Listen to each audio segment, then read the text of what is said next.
मध्ये 1000 मृदुंगांचे एकत्रित वादन उच्च तंत्र शिक्षण मंत्री चंद्रकांत पाटील यांच्या उपस्थितीत कार्यक्रमाचा समारोप करण्यात आलेला आहे।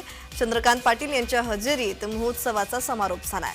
तर पुण्यातील एसपी कॉलेजच्या मैदानावर आयोजन करण्यात आलं होतं।